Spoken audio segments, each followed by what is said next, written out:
Everyone, so in previous video we have done Jeep company question. So in this video we will do King company question. The first requirement of the question is how much finance should the Western divisions rise in a single tranche according to the Baumol model. Okay, so I must say कि आप you guys having familiar with the term Baumol model, जिसमें हम लोग like cash कितना हम लोग को मतलब लाइक रिक्वायर्ड एक बार में कितना आई मीन फाइनेंस करना चाहिए वो कैलकुलेट करते हैं. वो कैलकुलेट करने का जो formula is same as E O Q, but the terms which we use the meaning उसका बस डिफरेंट है. ओके तो क्वेश्चन पढ़ते हैं. King Company decentralized organization whose different divisions have approached the matter of cash control in a different ways, partly because of their different circumstances. Assume 365 days in the year. Western Division is facing 2-year major capital investment program for which significant funds need to be raised to meet the steady demand for the cash. Division intend to use a Bombay model to decide when to raise fund, which will be done by selling off investment currently earning 5% per year. ये हमारा EOQ में जहाँ पे हम लोग C H डालते थे ना, सी एच में वहाँ पे हम लोग ये इंटरेस्ट परसेंटेज जो है ना ये लेंगे हम लोग.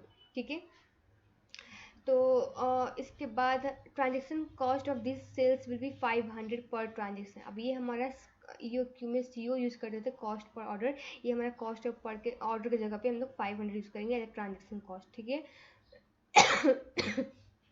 Total amount needed over 2 years is 2 million. अब ये 2 ईयर्स में इतना रिक्वायर्ड है, मतलब 1 ईयर के लिए 1 मिलियन, तो ये हमारा डिमांड हो जाएगा ये 2 million, I am sorry 1 million 1 year के लिए. ठीक है, तो अब मैंने यहाँ पे इसे कैलकुलेट कर लिया है बस फॉर्मूला डाल के. 2 इंटू डिमांड, डी की जगह पे हम लोग ये जितना अमाउंट रिक्वायर्ड है वो लेंगे 1 ईयर का. एंड ट्रांजेक्शन कॉस्ट मतलब यहाँ पे कॉस्ट पर ऑर्डर. ठीक है, तो ये 500 डाल दिया, डिवाइड कर दिया इंटरेस्ट परसेंटेज से and power 1/2 just because root है ना उसके लिए. तो इतना हम लोग को रिक्वायर्ड है. Okay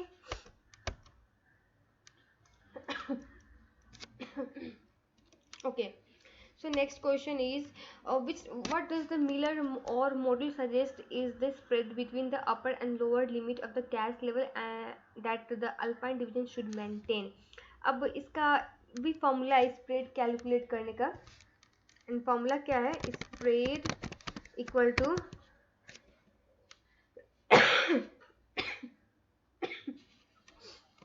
3 into 3 divide by 4 into transaction cost. ठीक है, इंटू वेरियंस. अब वेरियंस अगर नहीं दिया है तो आपको स्टैंडर्ड डेविएशन मस्ट दिया होगा, उसको स्क्वायर कर दो, you will get the variance.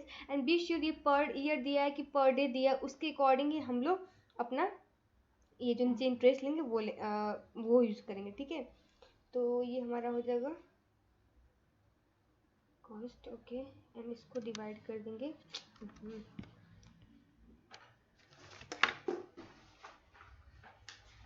And आपको ये फॉर्मूला एग्जाम में प्रोवाइड हुआ होगा, जस्ट आपको जो भी फॉर्मूला दिया है उसका अच्छे से यूटिलाइज करो. एग्जाम में दिया होगा आपको ये फॉर्मूला.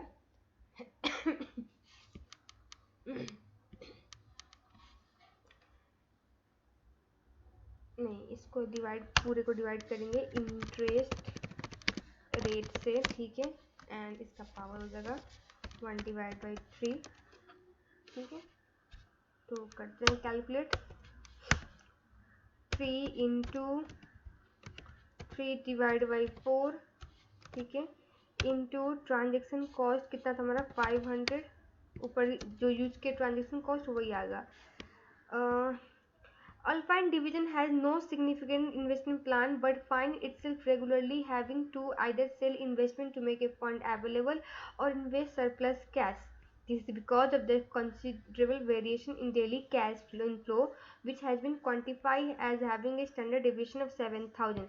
अब हम लोग को स्टैंडर्ड डेविएशन दिया हुआ है, so what we have to do is standard deviation को स्क्वायर करेंगे तो we will get the variance.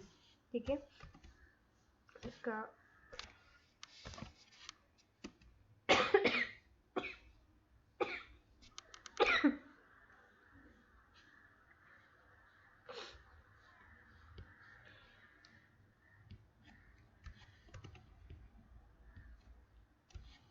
ये हो गया.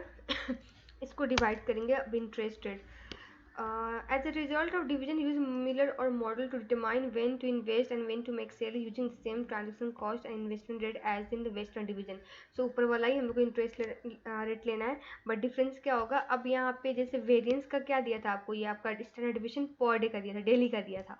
सो यहाँ पे हम लोग क्या करेंगे, 0.05 जो हमारा दिया हुआ है परसेंटेज, उसको डिवाइड कर देंगे 365, सो दैट ये डेली का आ जाएगा. एंड इसका ये क्लोज करके पावर 1/3 कर देंगे.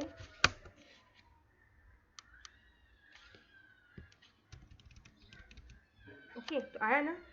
अब एक चीज़ ध्यान देना, आपको ये जो ब्रैकेट डालोगे ना, बी केयरफुल, ठीक है, इसके डालने की. एक भी ब्रैकेट मिस्टेक हुआ तो रॉन्ग हो सकता है, ठीक है. तो नेक्स्ट क्या है, what will be the southern division cash received from the sales in the month of 5.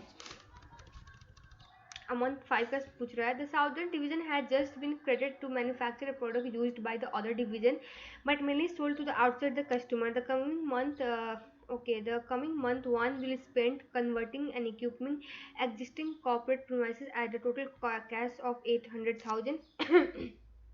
So 1 month में कुछ नहीं हुआ है, बस इन्होंने लाइक खर्चे किए हुए हैं.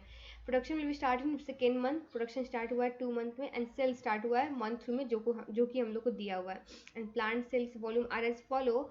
The product will sell for 24 per unit. तो इसके लिए हम लोग पहले ये करते हैं,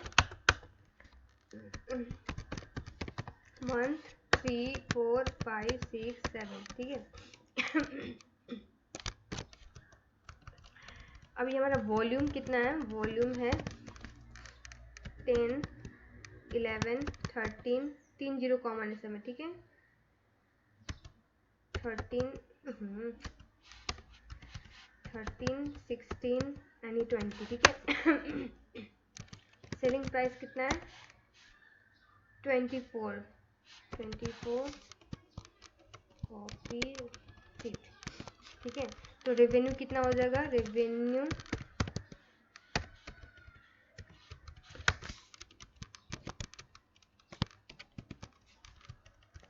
ये हमारा 3 जीरो कॉमन हो जाएगा. अब बोल रहा है कि 20% of sales will be cash. तो कैश सेल कितना हुआ, हम लोग को सब महीने का क्या निकालना है, बस हम लोग को निकालना है मंथ 5 का ही पूछ रहे थे, उसी का निकालेंगे, ठीक है. इतना हुआ. अब the credit sales 25% credit customer pay in the month following the sales. अब ये तो कैश सेल्स का हो गया. अब क्रेडिट सेल्स की बात करें जो कि 20% कैश है, तो आपका 80% क्या होगा, क्रेडिट होगा. तो क्रेडिट सेल्स होने के बाद एक महीने के दूसरे महीने मतलब फॉलोइंग मंथ में कस्टमर 25% पे कर रहे हैं, तो 4 मंथ के लिए वो 5 में पे करेगा.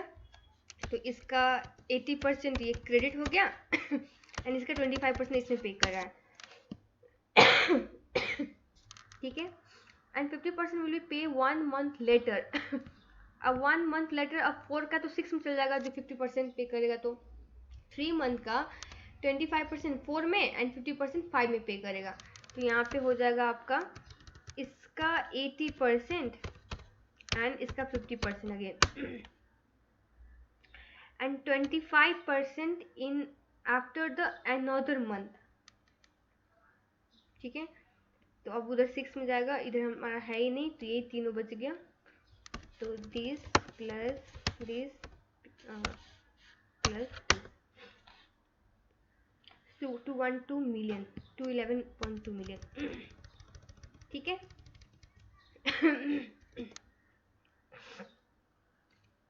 ओके.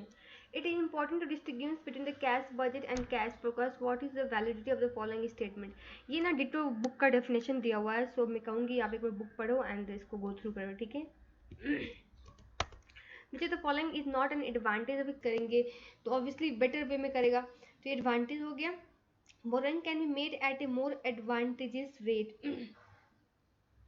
तो ऑब्वियस अब ट्रेजरी लाइक फंक्शन हुआ सेंट्रलाइज होने के बाद, अब एक ही डिपार्टमेंट ही बोरो करेगा ना एक ही रेट पे। अब लाइक अब डिफरेंट डिफरेंट डिपार्टमेंट को ये दिया होता है तो सब अलग अलग करते हैं ना, लाइक डिफरेंट डिफरेंट रेट पे, या फिर कॉस्ट भी बढ़ सकता था ना।